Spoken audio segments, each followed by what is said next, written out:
तो किसी मित्र ने आग्रह किया कि ज़ेन बुद्धिज़्म पे कुछ बोलिए। तो ज़ेन ऐसा लगता है कि बहुत कॉम्प्लिकेटेड नहीं है, जैसे कि वज्रयाना है। तो वज्रयाना में तो काफ़ी सारी प्रैक्टिसेस हैं जो एकदम सीक्रेट हैं। ज़ेन में भी काफ़ी कुछ सीक्रेसी है, लेकिन इतनी नहीं है कि जितनी वज्रयाना में है, क्योंकि वज्रयाना जो तिब्बतन बुद्धिज़्म है उसकी तो बहुत सारी प्रैक्टिसेस का किसी को पता ही नहीं है। ज़ेन में है सीक्रेसी, लेकिन वो थोड़ा दूसरे स्तर की है, दूसरे स्टाइल की है। तो एक ज़माने में तो ज़ेन बहुत पॉपुलर था, अभी भी शायद होगा, और ख़ास तौर पे अमेरिका में, क्योंकि अमेरिका बहुत नज़दीक भी है। काफ़ी सारे लोगों ने पहले ज़ेन टीचिंग से शुरुआत की, जैसे एक अजान सुमेधो हैं, वो पहले ज़ेन टीचिंग के संपर्क में आए, फिर वो थेरावादा मंक बने। अभी 50 से ज़्यादा साल से वो मंक हैं, अमेरिकन है। तो ज़ेन को काफ़ी लोग उसके एस्थेटिक्स के लिए जानते हैं, उसके सौंदर्य बोध जो है उनका, जैसे कैलीग्राफी है, ज़ेन रॉक गार्डन्स हैं, शायद बोनसाई भी वहीं से आया होगा। और ख़ास तौर पे जब ज़ेन कहते हैं तो लोग ये समझते हैं कि जैपनीज़ ज़ेन की बात कर रहे हैं, जापान की। तो इसको थोड़ा सा देख लेते हैं ये आया कहाँ से। तो जो वो अपना ट्रेस करते हैं कि कैसे ज़ेन पैदा हुआ, तो वो कह रहे हैं कि बुद्ध ने एक बार एक फूल हाथ में पकड़ा हुआ है और सारी सभा बैठी हुई है, भिक्षु भिक्षुणियों की, आम लोग भी बैठे होंगे, और महाकश्यप सिर्फ समझ पाए कि इस फूल का मतलब क्या है, कि बाकी कोई नहीं समझा, कोई बातचीत नहीं हुई, कोई डायलॉग नहीं है। तो वो कहते हैं कि वो जो अंडरस्टैंडिंग थी, वो जो समझे हैं, वो हमारी लीनिएज है, वहाँ से ज़ेन एक तरह से शुरू होता है।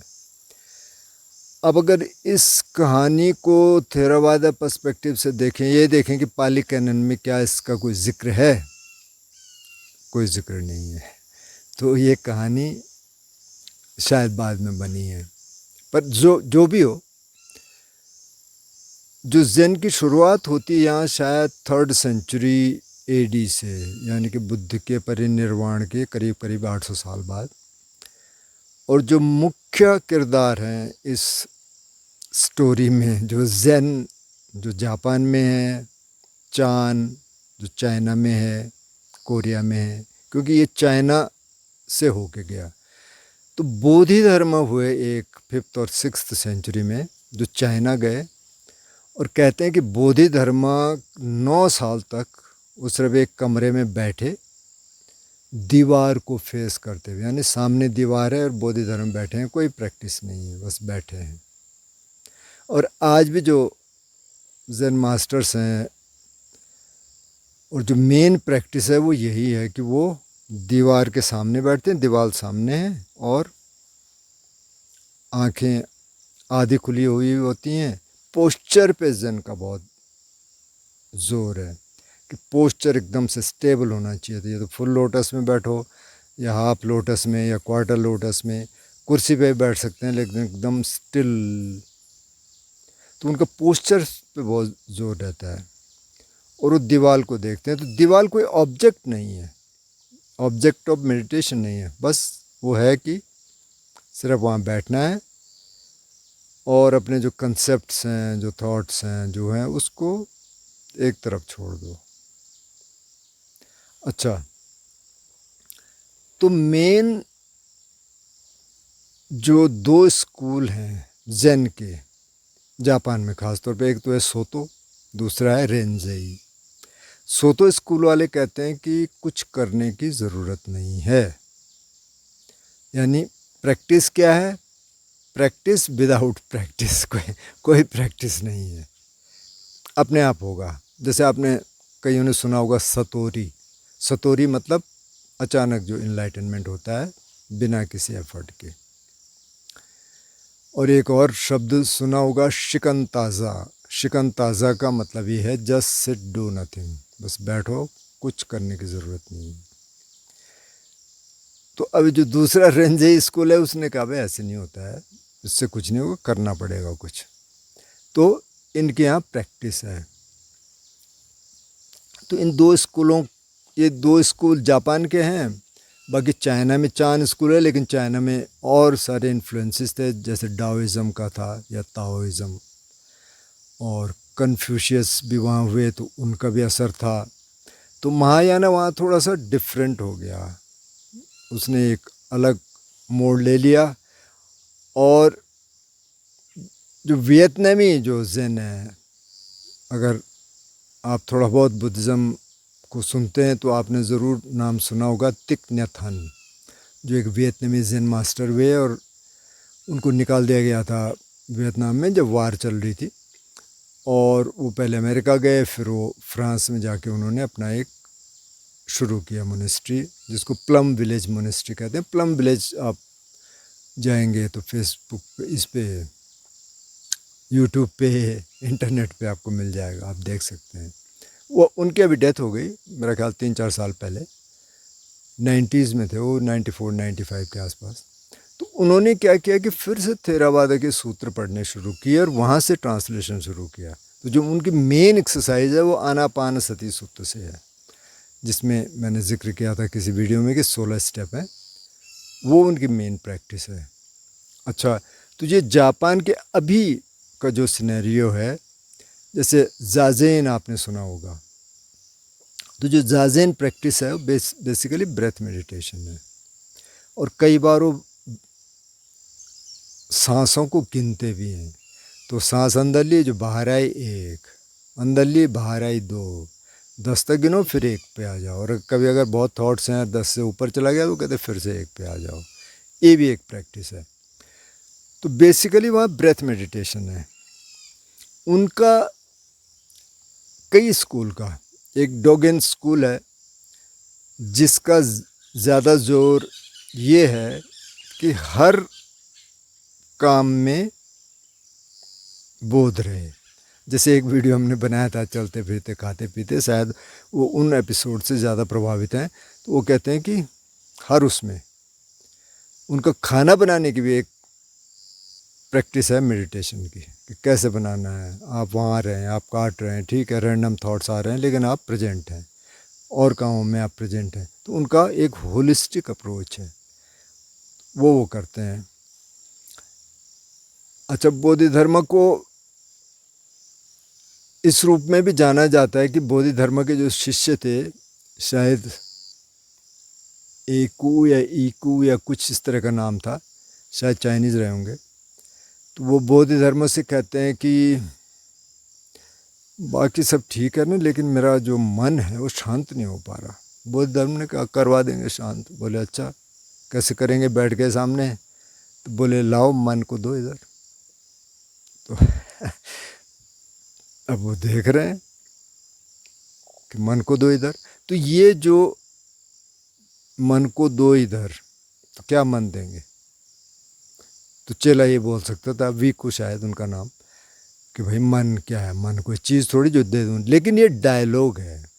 और यहाँ से फिर कोआन आपने सुना होगा कि कोआन, उनमें रिडल्स, जो ऐसी पहेलियाँ जिनको आप हल नहीं कर सकते। जैसे कि एक हाथ की ताली का साउंड क्या होगा, ये बहुत फेमस है। अब आप सोचते रहिए, उसका कोई आंसर तो है नहीं, वो है ही इसके लिए ताकि वो एक कंसेप्ट, ये थॉट्स, जो कुछ हम सोचते हैं ऐसा होता है ऐसा होता है, उसके बियॉन्ड चला जाए, उसके अंदर से वो अपना रास्ता ढूंढे कि ये कुछ नहीं, इसको हटाओ। तो ये यहाँ से आता है। अब बोधि धर्म कहते हैं कि ला मन को निकाल, मैं उसको ठीक कर दूंगा। और कहते हैं कि जो वेकू, शायद उनका नाम था, उनको जो इनलाइटनमेंट हुआ वो इस स्टेटमेंट पे सोचने के बाद या पॉन्डर करने के बाद। और जब इसको आप एकदम सोचना कई बार इन चीज़ों पे शुरू कर देंगे, एक हाथ की ताली, तो मन चुप हो जाता है। वो इसी के लिए है। तो जो कोआंस हैं वो भी इसी के लिए हैं। वो कोआंस काफ़ी पूछे जाते हैं वहाँ जाके।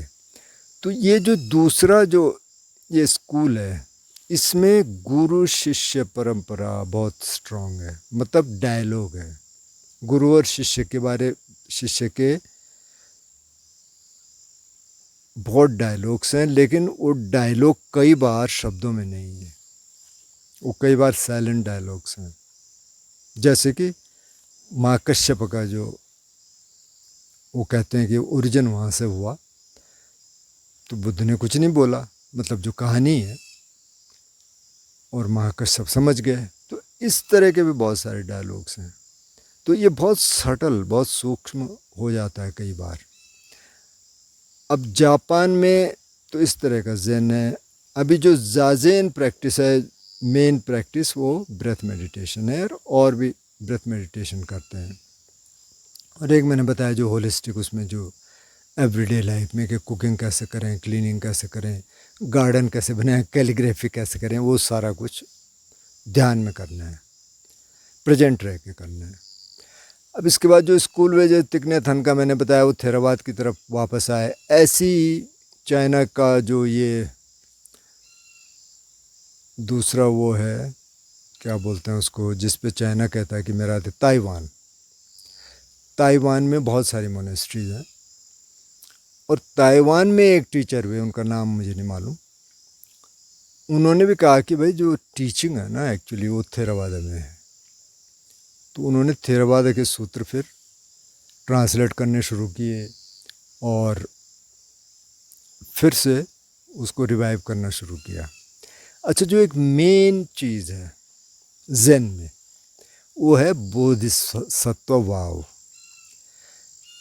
यानी कि वो कहते हैं कि इनलाइटनमेंट चाहिए, हमको सारे डिल्यूजन्स ख़त्म करने हैं, ठीक है, लेकिन हमको जब तक सारे प्राणी इनलाइटन नहीं हो जाते तब तक हमको सेवा करनी है। मतलब फिर से बॉडी में आना है, फिर से लोगों की सेवा करनी है, फिर से बॉडी में आना है, फिर से सेवा करनी है।